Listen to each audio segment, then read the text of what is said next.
Recording. It's saying it now. All right.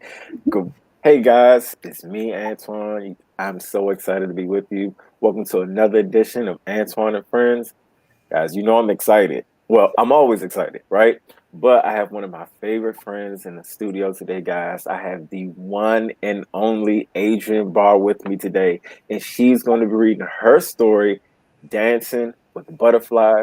You guys are really going to enjoy it. I mean, you're like really enjoy it.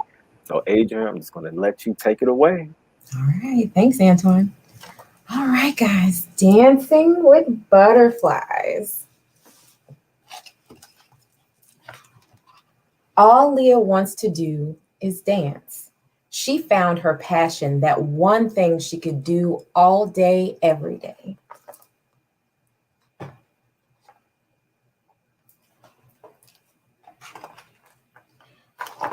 Leah loved bending, stretching, twirling, and jumping and gracefully moving to music. Leah's dance teacher, Miss Dora, would help her learn new moves 2 days a week.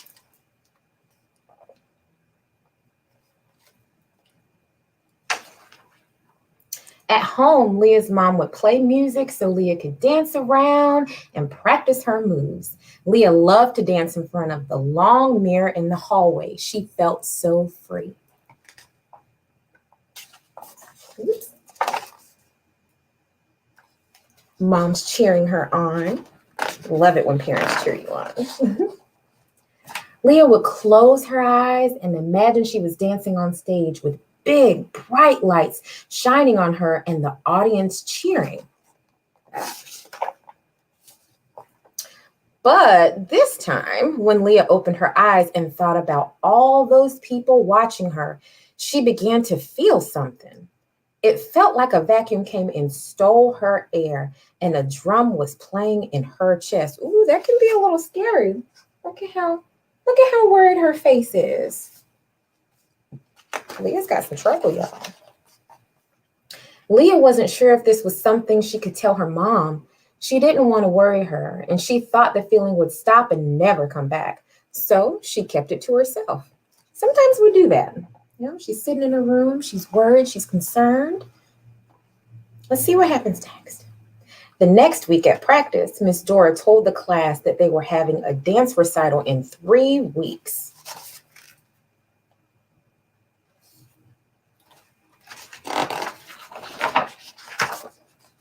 Cookie asked, "What's a recital?" Miss Dora replied, "A recital is when you perform in front of a crowd, showing them what you've learned." Leah quickly felt that funny feeling again. It felt like something was fluttering in her tummy. After practice was over, Leah's mom picked her up.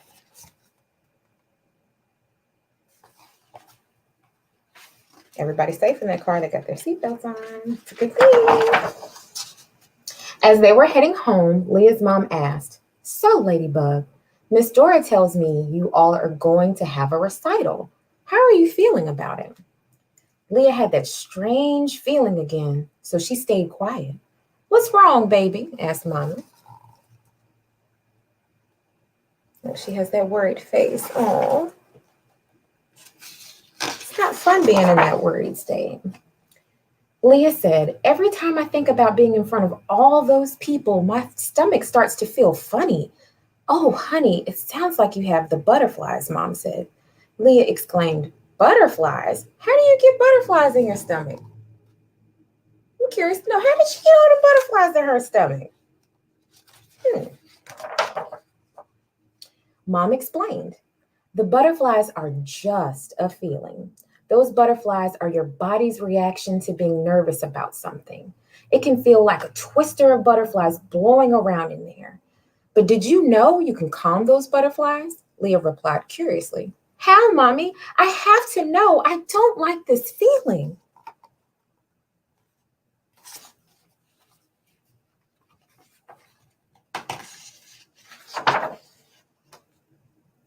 If you take a deep breath and let it out slowly, the butterflies will calm down. It's like you're controlling the wind to stop the butterflies. Once they calm down, you can focus on doing whatever you have to do, Mom said. "I want to try it," Leah exclaimed. Okay, honey, give it a try. I'll do it with you, Mom said. We'll start by taking a good deep breath and holding it in and counting to 4, and then letting out the air and counting to 4. Imagine you're blowing a dandelion. We'll do this 4 times. 1, 2, 3, 4. 1, 2, 3,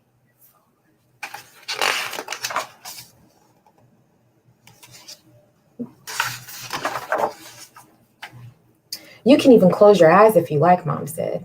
They took in another deep breath. This time, Leah closed her eyes. Then they let it out.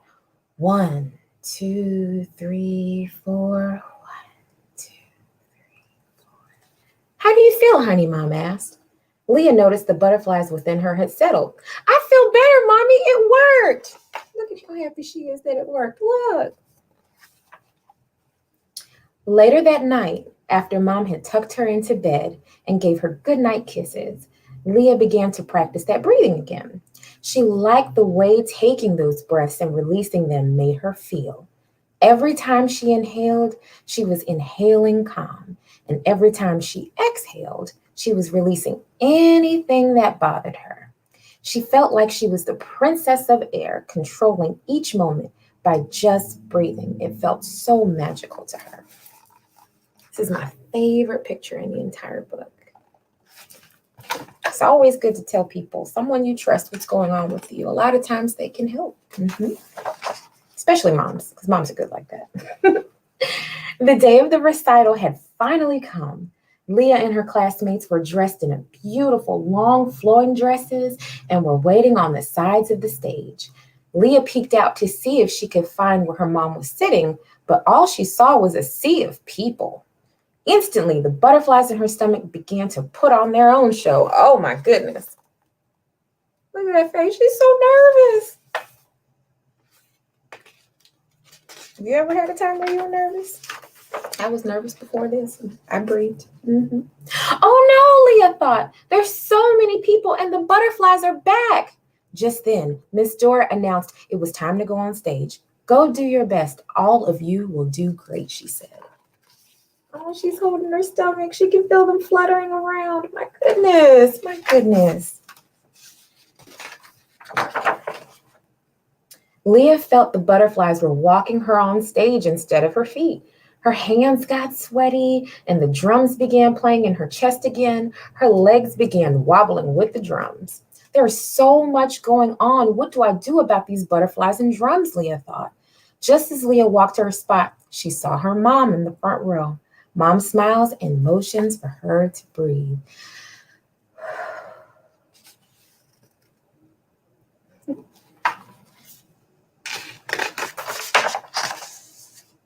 Oh, that's right, Leah thought. I can calm them down. Leah took a deep breath and let it out slowly. She could feel those butterflies. Leah closed her eyes and took another deep breath and then let the air out slowly.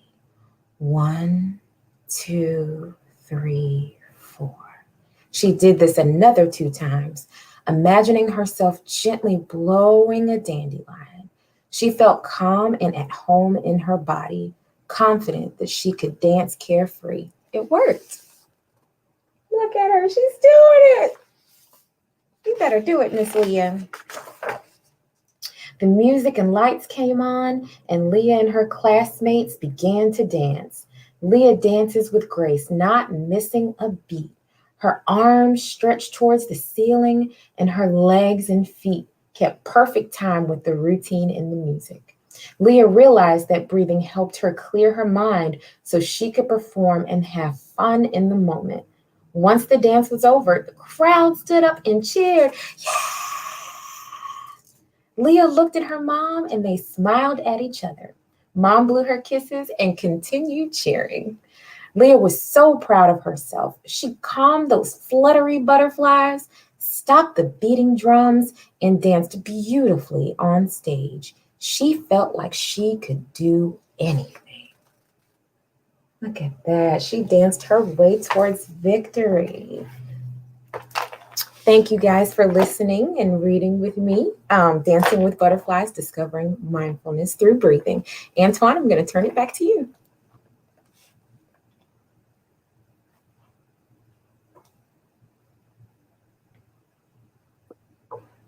All right. I'm back, guys. Agent, that was really good. That was really, really good. I was backstage. I was breathing myself. It's like, wow, this is, I mean, breathing is very important. Mm-hmm. And just to hear the story and to take it all in again, it was a great read. Now, guys, I hope you enjoyed it as much as I did. And so, Agent, I just have to ask you, Mm-hmm. what inspired you to write this story? Right. So I actually went through my own battle of anxiety to where I recognized what it was in my adult life sometime last year.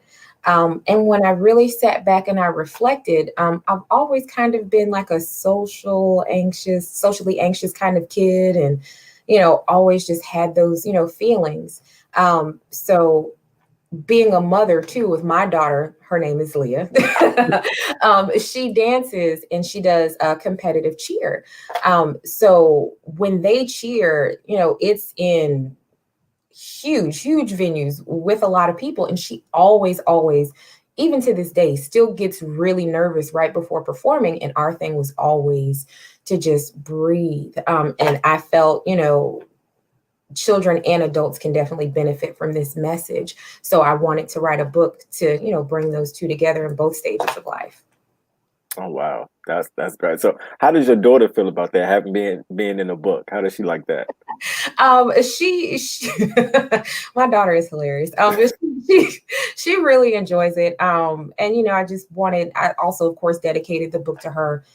Because she's my key inspiration. I just want to make sure that she never doubts that I don't believe in her, and I will always want her to know that she can truly do anything as long as you just work through it. So she thought it was pretty cool, especially with us being, quarantined. So she got to see all of the stages and phases where it started from a notebook, and then she, helped me look at the illustrations because my daughter loves to draw as well.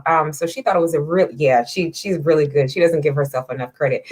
Um, but yeah, she loved watching the entire process, and she thought it was pretty cool. She's definitely bragged and mentioned us, and so it's been a beautiful journey. Oh, that's cool. That is cool. But that's interesting. So, when did you know exactly when you wanted to become an author? So I actually started off writing poetry in a former life. Ah, Started off with poetry. And then, in high school, when they give you the opportunity to, be on like the paper. So I was on the Barker because, my high school mascot is a bulldog. So I wrote for the Barker, and I realized how much I enjoyed writing. And then, of course, I went to college for communications just because I wanted to explore that a little bit more in the different aspects. But I've always been a little shy about, my personal writings. So that's the beauty of wonderful friendship. So me and a couple of my friends from college, we gave each other a challenge at the beginning of this year to start writing more. So I wrote Dancing with Butterflies as soon as I got off the phone with them, and I sent them screenshots because yes, I do handwrite things still. So I sent them screenshots, and they were like, yeah, this is really good. You need to share this. This message is too big for you to just keep trapped in a notebook. So, my friends really pushed me to get out of my safe place of my notebook and my comfort zone. So I really am grateful for them. also challenge accepted. Right? Okay, Definitely, yes. that's good. That's cool. People need guys. If you heard that, you got to come out of your comfort zone. If you want to do great things, you have to come out of your comfort zone. Okay, there's no growth in your comfort zone, That's right. so you got to jump out there and make a splash. Exactly. And Agent, I remember you were saying that your daughter was with you throughout the process, and she Mhm. saw how everything had unraveled. Yeah. So, did you have a mentor throughout this, or I did you I just? did. My publisher, her name is Audrey Hines, and actually one of my friends from college is the one who introduced me to her, because she has a couple of published books out there as well. And going through the experience of dealing with a bigger publisher and realizing, what that experience was like, she wanted to be able to help others, make their book dreams come true too. And when I say she mothered me and sistered me, loved me through the entire process, answered all of my questions. If I needed a pep talk, she gave me a pep talk. She really helped me come out of my shell, and gave me a lot of great nuggets throughout the process. So yeah, I'm incredibly blessed to have been pointed in her direction. Oh, that's great. Because for me, whatever I'm doing, I always try to get a mentor. Like mentors are so valuable. You can't even put a price on it. They're just so valuable. And for me, I had the honor of having both of my mentors on the show. So this has been really big. So guys, another nugget right there. You want to do something great? Yes, get out of your comfort zone, but have a mentor, like your own personal coach, who will push you and lead you and guide you. It's very important. It's very critical for your success, for anything, not just writing, but for anything. Yes, and I do want to interject and just say thank you, because before the show, you did a great job mentoring me and challenging me and giving me some insights to get a little bit more organized. And I did my homework. I'm gonna just publicly say, y'all, I did my homework. So well, thank you for that too. Oh, not a problem. I just love seeing people hit their goal. Right? It's nothing like making a goal and seeing somebody reach it. It's quite inspiring, even for me, even if I was helping along the way. So I'm just glad that I could help any way that I could. So the honor was mine. So it's all good. And with that being said, are you working on any more books? Do you have any more projects coming out? I am. So I'm the post-it note queen. So I have post-it notes like right beside me that I'm not gonna show y'all because the wall looks like a beautiful mind. But excuse me. But my next book is called Dreeny's Wish, Big Sister Goals. So it's a story about a little girl. She she notices that all her friends, they have siblings, and she's just at home with her parents. And although she enjoys her parents and she enjoys her friends, she has dreams of becoming a big sister, and she really wants it. Right. So it's just her journey of, the wish becoming actualized and her becoming a big sister, and what that journey looks like, of course, which exercises a lot of patience. And, when we're kids, we're not really understanding what type of, what waiting for that big moment of becoming a big sister or becoming an older sibling, what that takes and what that looks like. So just going through that. Oh, that's going to be nice. I can't wait to read that. I know that is going to be good. That's going to be really good. But so with this book, Dancing with Butterflies, what is the message that you really want your readers to get from it? What's the big takeaway? To always believe in yourself, number one. Number two, to not hold feelings to yourself. A lot of times when we bottle things up and we don't, Leah, she spoke to her mother about her feelings, and it did take her a little bit, but she ended up getting the help that she needed and learned healthy coping skills, to help her get to her end goal of being on that stage with all those lights and, becoming the dancer, right? So it's okay to have help through the journey. It's okay to just, even if we're feeling certain ways, just to keep pushing. That's the biggest message, is to keep pushing. And especially with, mental health being, such a hot topic, and with us being in quarantine and a lot of kids, they're doing homeschool, life has definitely changed, and that can bring on some anxieties. And, just at the end of the day, don't ignore those anxious feelings. You have to grow through them, and there's some holistic methods to get through that. So guys, there's another takeaway right there. Just keep pushing, even if things get tough, no matter what situation is.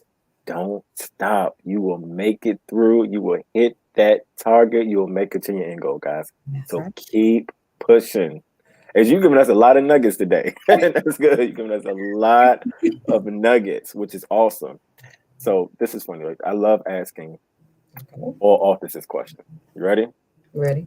Has anyone ever publicly recognize you as an author. So like you're walking down the street, like there's Adriene Barr, like there's her, like she wrote Dance with the Butterflies. Like I know you, like I read your book, or oh I bought my daughter one. Like is anybody ever? Yeah. So it's funny that you mentioned that. So actually, 2 days ago, I was out getting some stuff from the grocery store, and I ran into one of my classmates.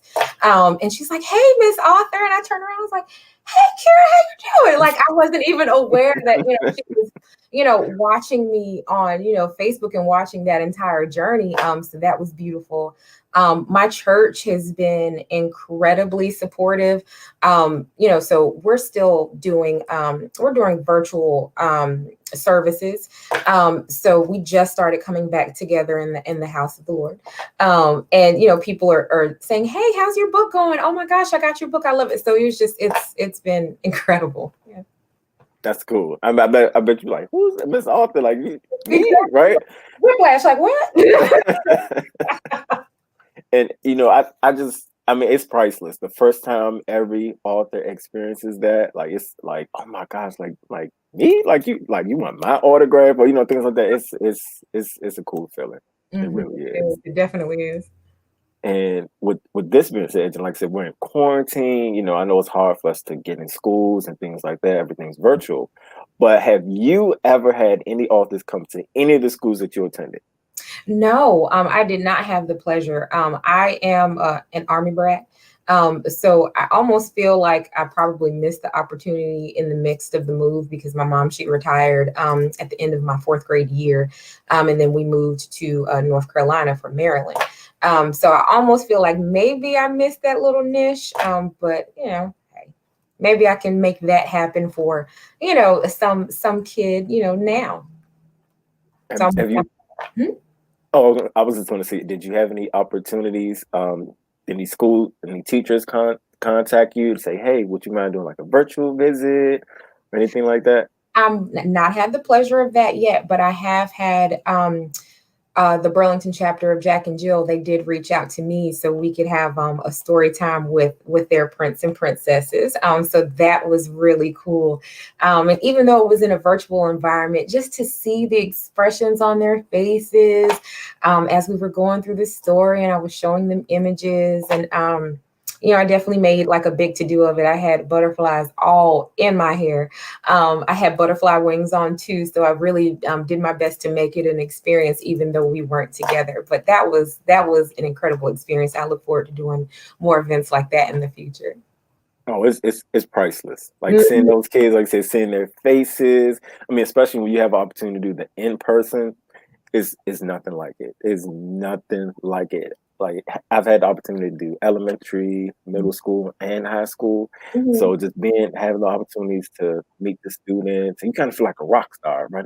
Like all eyes on you. Like everybody wants to hear what you have to say. So it's a really good experience. I'm definitely hoping you get more and more opportunities to do that because you will just love it. You will just soak it all up. It's going to be an amazing feeling. I'm definitely looking forward to it. It's coming. It's coming. Manifest Oh that. yeah, more and more opportunities are definitely coming. Yeah. So as an author, Mhm.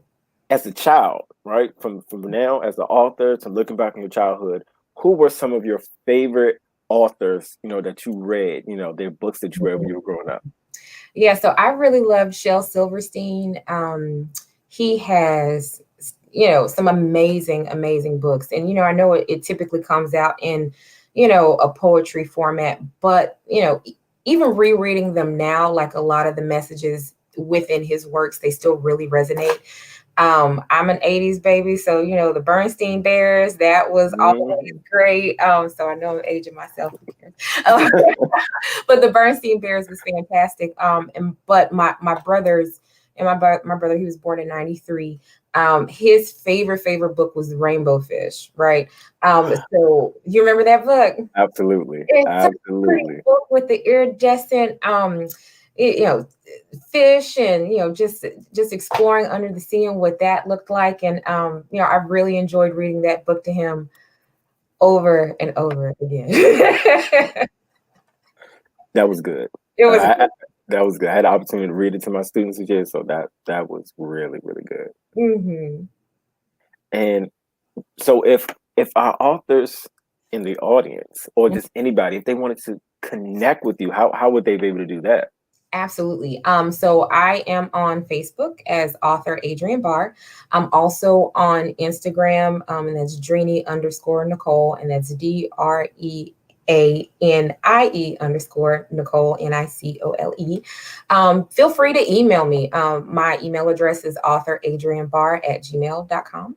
Pretty simple. I love hearing from people. I love connecting with people in any way that I can help. If you need some advice, I'm definitely willing to be that for anyone, just as, I've had some incredible people be that for me. All right.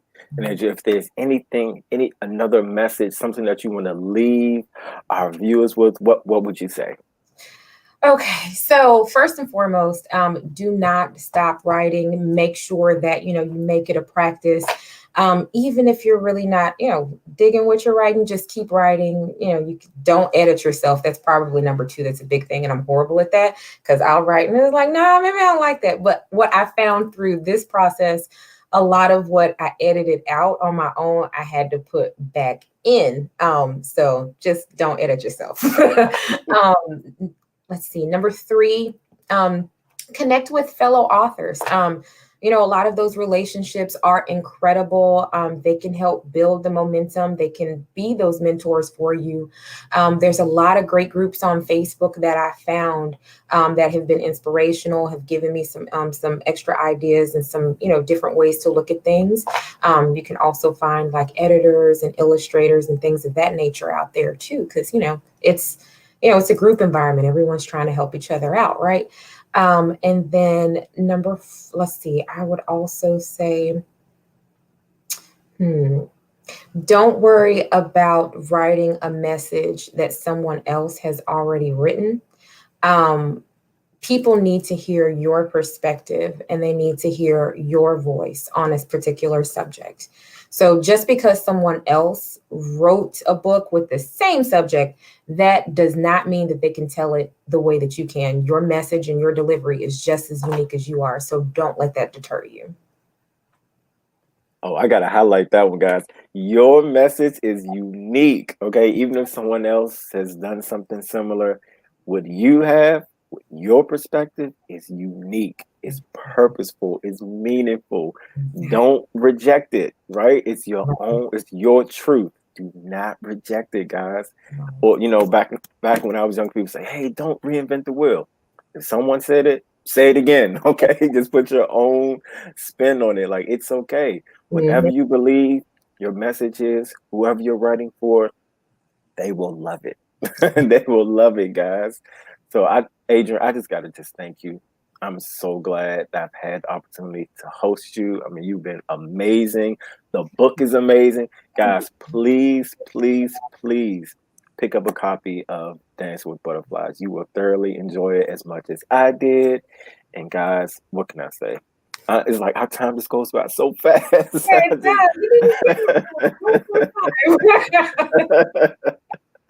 But guys, you are just so amazing. I thank you guys so much for spending your time with us. And of course, I have to thank the Prince George's County Memorial Library for giving authors a place to shine. We appreciate you guys so, so much. So guys, until we meet again, I'll see you on another edition of Antoine and Friends. See you guys.